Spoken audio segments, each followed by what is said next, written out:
Before you tour homes, go to open houses, and fall in love with something online, there's one step I really wish buyers would start with. And most people don't. Not because they're doing anything wrong, but just because no one explains the order or process of buying a home. Well, I'm Kay, and here I help you understand the real steps and keys to home ownership. So let's get into it. If you're watching this thinking, man, I want to buy a house, but I just don't know where I'm supposed to start, that's normal. Most first-time home buyers are just guessing their way through this and taking their realtor's word for it. And usually the questions they're worried about aren't even the obvious ones. So let's start here. Before you ever step into a house, there's one thing that you should do first. Most people start by scrolling online, maybe going to an open house or two, and saving some of the homes that they like. It feels productive, like you're making progress, and granted, it's an easy thing to do to find homes you like and save them on the internet. But then they fall in love with something, and the questions start. Am I even ready to buy? Can I afford this? What's my payment gonna look like? And this is when the unnecessary stress starts to kick in. This is the part that I want you to remember. Homes don't decide your budget, your numbers do. And what I mean when I say that is, you should already know what you're going to afford before you go touring or looking at a home. You shouldn't overextend or base your budget on the house that you want, but you should base the house that you want on the budget that you already know you have in place. That way you won't become house poor and potentially regret the decision that you made to buy that home. When you look at houses first, let's be honest, you're guessing. And guessing is stressful. I've seen buyers tour homes for months, way above what felt comfortable for them later on. And it's not that the buyers did anything wrong. They just didn't have the full picture yet. Starting with the pre-approval doesn't limit you. It actually helps. Here's how. Now, I want you to hear me when I say this. A pre-approval is not a commitment. It doesn't mean that you have to buy tomorrow, that you're locked into anything, or that it's a matter of pass or fail. You get a loan or you don't get a loan. It's really just information. And when I bring up pre-approvals, this is where people start worrying about things like, is my credit good enough? I'm not even ready yet. Am I going to be wasting the lender's time by applying right now? And what if I change my mind?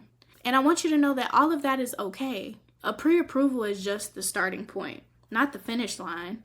I've heard it said another way. If you fail to plan, you plan to fail. Your pre-approval is your plan. You must start there to be successful in your home buying journey. It's not about being perfect, not having any debt, or knowing exactly what you want today. But rather, it's about understanding where you're at right now so you can plan for what comes next. I've worked with buyers who've waited way longer than they needed to get pre-approved because they're afraid of asking these questions. And once they finally got approved, they realized they were closer to owning that home than they thought. A pre-approval gives you a direction and a plan. And a plan makes becoming a homeowner realistic. When you tour without a pre-approval, it usually feels overwhelming. You're second guessing everything, and it just takes longer. But when you go in with the pre-approval, you're focused and you're more confident because you know your price range of things, and you can go into a home knowing you can afford it and ready to put that offer in. And this part is really so important.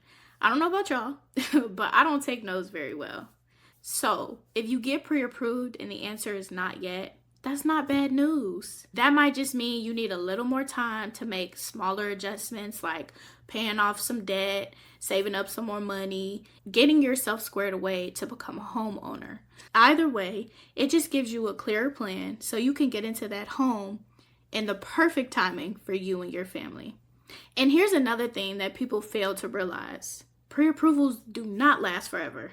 Okay? You are not on death row. I promise. They usually expire after a few months, which is normal.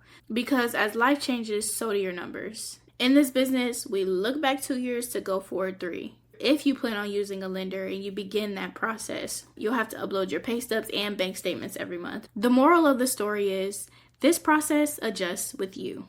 So, before you tour any homes, get your hopes up, and fall in love with something, start with the plan. Get pre-approved first, Then we have fun, okay? You get to go out and tour and shop and look at all the homes you want, because then we'll be shopping with a purpose, and it'll make the whole process feel calmer for you as the home buyer. I do offer consultations where we talk through your specific situation and next steps. The link for that is in the description above. And if this video helped you at all, be sure to keep watching the channel to catch what comes next in the process and how to avoid some really common mistakes that buyers make. You don't have to have it all figured out to start. Remember, when you know better, you buy smarter. Until next time, see you in the next one.